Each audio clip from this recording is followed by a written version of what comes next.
दोस्तों नमस्कार। Let's discuss 5 exercise of 11th class of chapter 2 of NCERT book.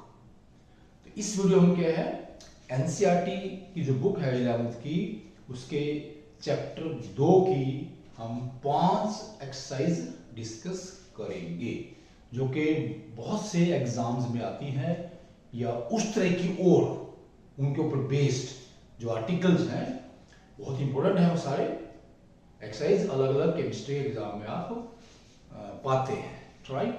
तो पहली एक्सरसाइज क्या है, that is based on energy. हमारे पास एक एनर्जी सोर्स है, जैसे सबसे बड़ा एनर्जी सोर्स कौन है, सूर्य है। फिर हमारे पास हम जानते हैं कि अलग अलग चीजों को जलाते हैं, वहां से लाइट एनर्जी निकलती है या एनर्जी लाइट की फॉर्म में निकलती है। तो एक लाइट सोर्स है, वहां वो लाइट एमिट करता है। तो कितनी एनर्जी एमिट करता है, लेट्स सी 1 जूल। जो एनर्जी एमिट की है 1 जूल है, और जो वहां पर वेवलेंथ है लाइट की लैम्डा, वो क्या भाई 4000 पीएम है। 4000 पीएम, वेरी इंपॉर्टेंट। तो पूछा कि इतनी एनर्जी में कितने फोटॉन्स हैं, एन नंबर ऑफ फोटॉन्स कितने आ, नंबर ऑफ फोटॉन्स।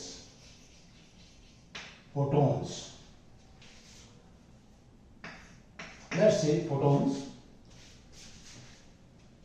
और हम जानते हैं फार्मूला क्या है, E equal to H nu होता है। एच न्यू मतलब क्या है, एनर्जी स्टोर्ड इन 1 फोटोन। जैसे कहते हैं यहाँ पर एच न्यू, एच सी ओ लैम्डा। एच क्या है, कांस्टेंट है, प्लैंक्स कांस्टेंट। सी क्या है, velocity of light, lambda wavelength. ये एक फोटोन के अंदर एनर्जी होती है। फिर हम कह रहे हैं कि n फोटॉन्स हैं, ठीक है। अगर n फोटॉन्स होंगे तो कितनी हमारे पास बनने का, ये E equal to n h c और लैम्डा। तो n क्या बन जाएगा यहाँ से, n is equal to E into lambda divide by H C.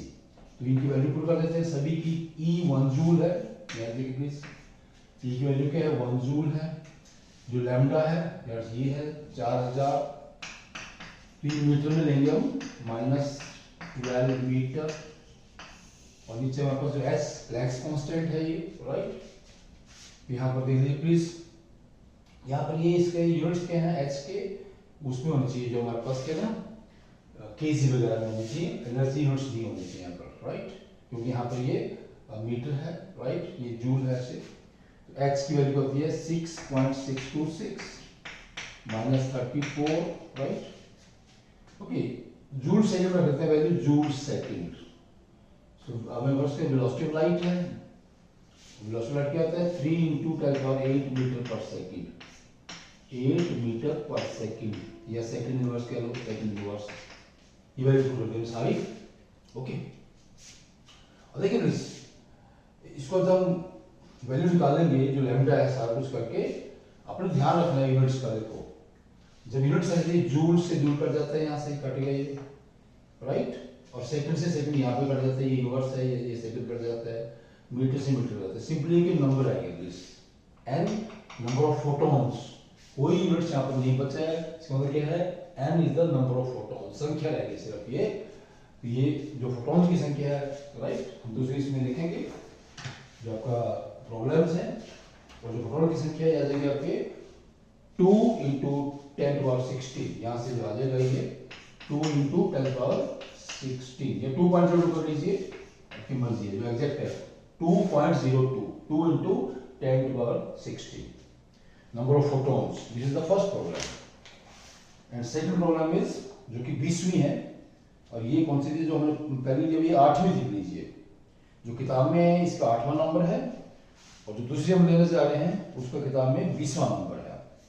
तो प्रॉब्लम क्या है दूसरे वाली, ये calculate the wavelength of an electron moving with the velocity of this. तो इलेक्ट्रॉन हमारे पास है किसी एटम में, वही मूव कर रहा है, उसका हमने क्या है, लैम्डा निकालना है, वेवलेंथ निकालनी है। इलेक्ट्रॉन एक पार्टिकल है, लेकिन जब वो चलता है तो वेवलेंथ पास में चलता है, तो हमें उसकी वेवलेंथ कैलकुलेट करनी है।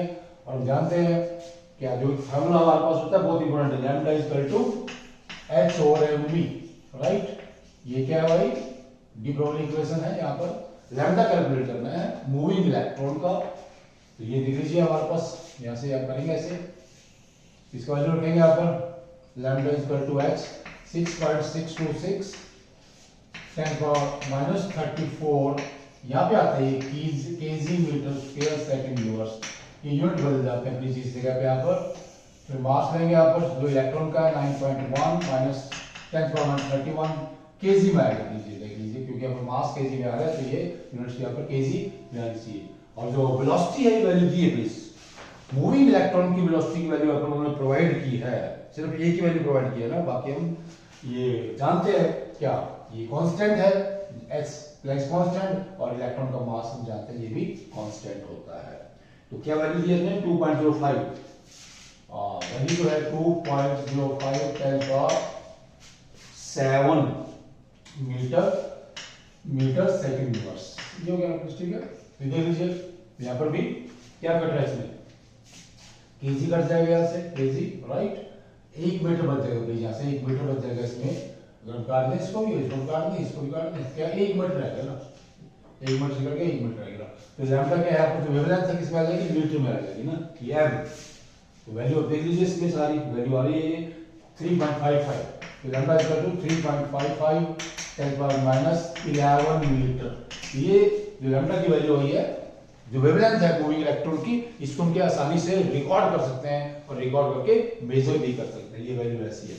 So this value of electron wave can be detected, can be observed, can be detected, can be measured, can be measured. This is very very important. Now third problem, third हमारे पास है, okay, ये किसके बारे में भाई, ये 26वीं problem है, 26वीं आपकी बुक में।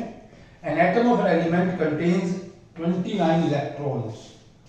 तो हमारे पास एक एटम है, उसमें इलेक्ट्रॉन की संख्या क्या है, 29 है, एंड नंबर ऑफ न्यूट्रॉन्स उसने दिया 35। Let's say n number of neutrons लिख सकते हैं पूरा, कंफ्यूजन ना हो, कितने न्यूट्रॉन्स है भाई, 35। प्रॉब्लम क्या है, वो कह रहे हैं कि बताइए उसमें कितने प्रोटॉन्स हैं, और जो आपका ये एटम है इसका इलेक्ट्रॉनिक कॉन्फ़िगरेशन क्या है। 2 क्वेश्चन से पूछे आप इसमें। तो किसी भी एटम में क्या होता है भाई, number of protons is equal to number of electrons, तो इसमें 29 इलेक्ट्रॉन्स है, 29 ही प्रोटॉन होंगे। So number of protons is equal to number of neutrons, बस दैट इज इक्वल टू 29, बस खत्म बात। In any atom the number of protons is equal to number of electrons and this number is known as the atomic number। इसको हम क्या atomic number कहते हैं, किसी भी एटम के लिए एटॉमिक नंबर कहते हैं। अब इलेक्ट्रॉनिक कॉन्फ़िगरेशन क्या है, 29 इलेक्ट्रॉन है, let's say electronic configuration 1s2 2s2 2p6, तो हमारे पास ये फर्स्ट सेल है, सेकंड सेल है, थर्ड सेल है 3s2 3p6 3d भी होता है इसमें 4s2, क्योंकि 3d भरने से पहले 4s भर जाता है, 4s की एनर्जी कम है अकॉर्डिंग टू बहुत बुरी law, right, n plus l rule होता है, उसके अनुसार 4s की एनर्जी कम है। और फिर क्या है यहाँ पर, ये 9 और बचते हैं, 9 यहाँ पर डाल देंगे। लेकिन इसमें क्या है, एक्सेप्शनल इलेक्ट्रॉनिक कॉन्फ़िगरेशन है, यहाँ पर 9 इलेक्ट्रॉन नहीं होंगे, 10 हो जाते हैं, क्योंकि डी में मैक्सिमम कितने आते हैं भाई, 10 आते हैं, तो वो क्या है, ये 10 हो जाएगा यहाँ पर और ये 1 हो जाएगा, बिकॉज ऑफ फुल्ली फील्ड कि डी यहाँ से पूरी भर गया है और जो एटम है वो ज्यादा स्टेबल हो गया डी में 10 होने से, इसलिए ये वाला इलेक्ट्रॉनिक कॉन्फ़िगरेशन होगा, 3d9 4s2 नहीं होगा। क्लियर, ये आपका है जो थर्ड क्वेश्चन है। And the fourth question is an element with mass number 81। Fourth में क्या भाई, और ये है कौन सा, ये हम फोर्थ ले रहे हैं यहाँ पर, ये 42वां आपका एक्सरसाइज है, ये 42वां क्वेश्चन है, 42वीं प्रॉब्लम है बुक की, राइट।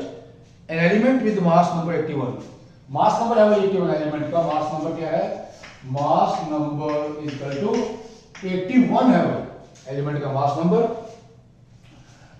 उसने क्या दिया फिर कि देखिए उसमें प्रोटॉन होंगे कुछ भी, मान लेते हैं कि x प्रोटॉन है, दिया गया x प्रोटॉन है, और न्यूट्रॉन कितने हैं भाई, न्यूट्रॉन कितने हैं, न्यूट्रॉन है x प्लस 31.7% ज्यादा है, किससे, प्रोटॉन की संख्या से। प्रोटॉन की संख्या क्या है? x है, तो कितने होंगे? x का 31.7% ज्यादा। देखिए कितना बनेगा ये 31.7 गुना में x ओवर 100। यह क्या संख्या x प्लस 0.317x। ये नंबर ऑफ क्या आ गया? न्यूट्रॉन आ गया ना। ये प्रोटॉन की संख्या है, इतने उसमें क्या है? न्यूट्रॉन फालतू है प्रोटॉन से, तो नंबर ऑफ प्रोटॉन्स प्लस फालतू जो है न्यूट्रॉन का नंबर वो डाल दिया उसमें, तो दोनों जोड़ क्या होता है? मास नंबर होता है। So x plus 0.317x is equal to 81, right? 81। तो यहां से आगे गए जैसे का 2.317 into x is equal to 81, और x क्या आ जाएगा भाई? x यहां से आ जाता है आपका ये 35, यहां से please x is equal to 81 और 2.317, तो x इज इक्वल टू 35। तो इसमें क्या है भाई? 35 प्रोटॉन्स हैं, 35 प्रोटॉन्स है और 46 उसमें न्यूट्रॉन्स हैं। देख लो, ठीक है? 35 प्लस 46 क्या बन जाता है? ये 81 बन जाता है, 46 में न्यूट्रॉन्स हैं। तो बच्चे क्या करते? गलती करते हैं भाई, क्या करेंगे भाई? मोस्टली अगर कोई 81 का निकालेंगे हो क्या 31.7 ऐसे, और ये बहुत ज्यादा आता है, गलत हो जाता है, ऐसे इसका नहीं निकालना प्लीज, ठीक है? किसका निकालना है? 31.7% ज्यादा किसका है? वो प्रोटॉन की संख्या है, प्रोटॉन की संख्या का एक्स्ट्रा है, टोटल जो है मास नंबर का एक्स्ट्रा नहीं है प्लीज, मास नंबर का एक्स्ट्रा नहीं है। अभी लास्ट प्रॉब्लम है 65 लेंगे, पांचवी प्रॉब्लम, इसका किताब में क्या है? 65th है, ये 65वीं प्रॉब्लम है। दो हमारे पास ये एटम है, एल्यूमिनियम एंड सिलिकॉन, दो है भाई। कौन से है? Aluminium silicon. तो इसमें इसने बताया कि P में अनपेड इलेक्ट्रॉन है, P में है अनपेड इलेक्ट्रॉन, P आपका क्या है इसके अंदर? जो थर्ड सेल है उसका सबसेल है P। लिख लीजिए एल्यूमिनियम हम जानते हैं, right? 1s2 2s2 2p6 3s2 3p1। तो इसमें ये किस में आता है? बोरॉन फैमिली में आता है। बोरॉन में क्या है? 5 होते हैं, इसमें 13 है, 13 10 है, तो 13। तो P में हमारे पास क्या है? एक अनपेड इलेक्ट्रॉन है 3p में। सिलिकॉन में क्या है? 1s2 14 इलेक्ट्रॉन है, 2s2 2p6 3s2 2p2, right? या 2px1 2py1 कर लीजिए, अनपेड है ना, ये अनपेड है। 2pz खाली है, और यहाँ पर ये 3 3 3, ठीक है? 3px1 3py1 3p खाली है यहाँ पर, 3pz। इसमें क्या है? 3py वैसे लिखा रहा हूँ मैं, ये भी खाली है, और 3pz भी खाली है यहाँ पर, ठीक है? अब इसमें कितने हैं? न्यूक्लियर चार्ज कितना है? 13। यहाँ पर न्यूक्लियर चार्ज 14 है। तो न्यूक्लियर चार्ज 14 होने से जो ये 3p के इलेक्ट्रॉन है इनमें और इसके न्यूक्लियस में फोर्स ऑफ अट्रैक्शन ज्यादा है, यहाँ पे फोर्स ऑफ अट्रैक्शन कम है। क्यों? जितना ज्यादा इफेक्टिव